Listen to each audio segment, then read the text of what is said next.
team loses the Super Bowl, it is incredibly common for the franchise to completely fall apart. A loss on the biggest stage is so disastrous and catastrophic, it can send organizations into a state of disarray and leads most of them to come to the same conclusion: change. After the Chiefs were humiliated 31-9 in Super Bowl 55, they were faced with a similar predicament. Do we rest on our back-to-back Super Bowl appearances, or do we go out and attack the offseason and change the entire makeup of our team? They, like many of the Super Bowl losers, chose the latter, but their demise has yet to be written, far from it. Unlike past franchises who have faltered on the biggest stage, good organizations, front offices, and coaching staffs like the Chiefs are able to make changes that fit their overall philosophy and do not compromise who they are. And if there's any one person who fits that description to a T, it's Andy Reid, who hasn't just run the same plays over and over since he was winning in Philadelphia in the early 2000s, but has a system that he continuously updates and grows along or out in front of the trends of the modern NFL. He knows the tectonic plates of football strategy are constantly changing and shifting, certain years like this one more than ever, and he has always been ahead of those changes. He knows the Super Bowl ass-kicking was a culmination of all the Chiefs' problems bubbling to the surface, and so he and the organization have put a plan in place to change aspects of their identity to bring them back to the top in 2021 and beyond. What were the Chiefs' problems? What are the changes they've since made? And how will they counteract the league's defensive changes that are occurring in 2021? We'll start by defining exactly what the Chiefs' problems were so we can gain a better understanding of why they needed to change. And even though these examples are from the Super Bowl, where the Chiefs' starting O-line was mostly injured, the problems with their running game persisted throughout the whole season. In 2020, their entire offense completely strayed away from the run and was almost entirely geared towards attacking through the air with Mahomes, Travis Kelce, and Tyreek Hill. They want to put speed on the field and spread out the defense with 11 personnel, 3 wide receivers, 1 tight end, and a running back, and they're in shotgun 77% of the time, which is second most in the league, since it gives Mahomes more time to read the defense and attack downfield. It also ties in directly to their RPO game, which they ran the second most, and a lot of their play action and deeper concepts too. Shotgun with 11 personnel heavily limits what you can do in the run game since it makes offenses become way more predictable. The Chiefs were just 21st in yards per carry in those situations. In nearly every shotgun formation, the running back is going to be offset to the left or right of the quarterback, and on inside or outside zone, which make up 67% of the Chiefs' runs, it's a pretty safe bet that play is going to the opposite side of where the back starts. Out of shotgun, it's more difficult for him to take a handoff and then stop all his momentum and come back to the same side, and also more difficult to cut back after meshing across the formation.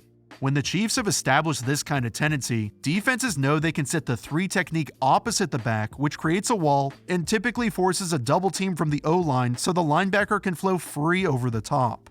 What's even more frustrating about their run game is their inability to run against too high coverages with light boxes, which is 7 or less defenders close to the line. So even though they have the numbers advantage, they're still not very good. Defenses are so scared of Tyreek and Kelce, they'll often drop a second safety and play a lot of too high, which evens the numbers in the box for the Chiefs, who face light boxes the second most in the league. If this second deep safety rolls back into the box, that gives the defense a +1 advantage, so if everyone got blocked up, the Bucs would still have a defender for the running back. But when it's 6 for 6 like it is here, it's a huge advantage for the Chiefs, but they still aren't able to capitalize. This run game inefficiency also ties into one of the Chiefs' other problems, which was their overall red zone inefficiency, where they've fallen from second best in 2018 to 16th best this past season. And when running the ball inside the 20, that hasn't been very good either. When they get to face too high coverages in the red zone, that doesn't matter quite as much since everything becomes more condensed anyway. So instead of zone runs that create lateral movement from the defensive line, which opens cutback lanes, the Chiefs need to use more gap scheme runs that power the D-line off the ball and create vertical push down the field, and Andy Reid knows this. Before we answer our second question, what the Chiefs did to overhaul their run game, I want to give a huge shout out to Underdog Fantasy. You guys were so great a few weeks ago, they came back and wanted to sponsor more episodes of the show, and they are my favorite fantasy football app, hands down. I have legit been using Underdog's app all offseason to draft all my guys in best ball drafts. Best Ball takes your best lineup every week and automatically puts the top scores in, so there's no bench, no waiver wire, no hassle. Underdog does all the work. And why they're really special, they're offering you a free shot at $1 million. They recently launched their biggest fantasy football tournament ever with $3.5 million in prizes, and first place takes home that $1 million. If you sign up now with my coupon code Rollins25, you get $25 free, which is exactly how much the entry fee is for the tournament. Just head over to UnderdogFantasy.com or download their super easy to use app, and once again, use my code Rollins25 for your free shot at $1 million. Alright, back to the show. To generate more efficiency and versatility in the run game, Andy Reid and the Chiefs completely redid their offensive line. They rid themselves of several long-tenured linemen, and nothing against those guys, but this new crew is chock full of absolute maulers. Creed Humphrey was drafted in the second round from Oklahoma, Trey Smith in the 6th from Tennessee, Orlando Brown was acquired in a trade, and Joe Thuney was signed as a free agent, completely revamping this new-look offensive line. But they weren't just brought in based on their pure talent, but because Reid knows how to stay in front of the league's trends and adjust his scheme to his talent while staying within his overall philosophy. He knows just because he got new talent like Joe Thuney here, he can't keep running inside and outside zone at a shotgun all the time like he did in the past, especially in his own division with Brandon Staley coming to town. And, oh yeah, Vic Fangio's still here as well. Last year, Staley brought the tight front from the college ranks into the NFL, which is a concept I dove deeper on in another episode earlier this offseason, so I'll link that in the description box. The tight front is typically paired with a 2-high coverage, so it's going to present a very light box and appear easy to run on, but is designed in part to stop the zone runs the Chiefs and most of the NFL have been basing out of the last several years. By putting a nose tackle right over the center and 2 defensive ends on the inside shoulders of the tackles in what are called 4-eye techniques, it's very challenging for the offensive line to generate good angles on their blocks and create double teams, which is what zone runs are all about. Watch the right guard Shaq Mason here. Ideally, in zone schemes, he helps double team the D lineman and then moves up to the linebacker to create space downfield for the running back. But here, he either has to leave the right tackle on an island one-on-one or execute the double team, which lets the linebacker flow over the top and is able to make the tackle. The tight front is also designed to stop RPOs, which as I mentioned the Chiefs run all the time, because it takes a conflict defender, well, out of conflict between the run and the pass. You can see Cam Newton reading Kenny Young to see if he fits inside for the run. If he does, Cam can throw the bubble screen, which would be 3-on-2, but since Young doesn't have a run responsibility due to the tight front, Cam is forced to hand it off to the back. None of this is to say Thuney is a bad fit by any means, but that play is more just one of the examples of why he was brought in not to run zone. The Chiefs do not want to make any changes to their running game that could alter and jeopardize their passing game. So they need another run concept when they're in shotgun, which can counter the Staley style of defense that everybody will be running some form of in 2021. The answer? A play literally called counter, a gap scheme concept that can solve a lot of their problems. The Chiefs' new center Creed Humphrey just so happens to have played at Oklahoma, where Lincoln Riley and the Sooners base out of the concept. College defenses have been deploying the tight front for 3, 4, 5-ish years now, and so Oklahoma is where Reid has gone looking for answers. This is GT counter, which helps the offensive line create better angles against these tight fronts than the zone runs do.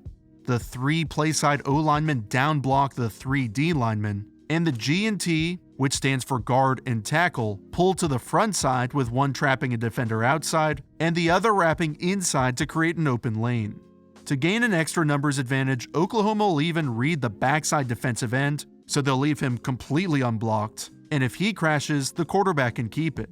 I don't think we'll see this too much with Mahomes, but the Chiefs will use some read principles with him, and if the end keeps crashing way too hard and they're giving him a clear alley with nobody there, he can pick up 8 yards a pop easy to keep that D end honest. GT counter is a good concept against these fronts, and a good concept if you want to block with just your 5-0 linemen like the Chiefs do, since they like to split Kelce outside of the formation. They can build some triple option screen stuff into it with Tyreek Hill, run jet sweeps with him too, and add new layers to their scheme. The Ravens, who had Orlando Brown, who's now with the Chiefs, have run plenty of GT counter, but with a couple of twists since they have Lamar Jackson. They'll have the running back go away from the pullers, so they're kind of using Lamar as the running back almost, and he'll also read the backside defender and a lot of times keep the ball. Will the Chiefs run this concept with Mahomes? Nah, maybe once or twice where he gives it to the back. This is really just for us to see how nimble and quick-footed Orlando Brown is when pulling from the backside like he will in the red, white, and gold. But it's also another possibility off of this initial look. The new Chiefs offensive line is talented and exciting, and projects as a group capable of delivering on the new vision of Andy Reid in the front office. It's not like running GT counter is something they've never thought about or considered. They ran it some last year, but running a play and building a package are two completely different things. Reid can take this new core part of his offense and install it in training camp, where he'll build a package of plays off of it. That package will make their play action game better by running play fakes off of the GT counter action. It'll open up their RPO game, which at times got a little repetitive and stale, and Reid will inevitably deploy new looks off the concept we've never even dreamed of. Good coaches don't just copy and paste plays, but pick and choose concepts that fit into their own philosophy, and Andy is a philosophy that has worked for 2 decades. The Chiefs got their butts absolutely handed to them just a few months ago, and like all Super Bowl losers, they decided to make some serious changes. But a good organization, coach, and team know how to pick and choose what to change and how to do it optimally, efficiently, and effectively. The Chiefs have not lost any of that same firepower from before, but now have something to prove and still have a lot of room to grow. When a great team sets out to solve their problems, getting to the Super Bowl the next year is simply not enough.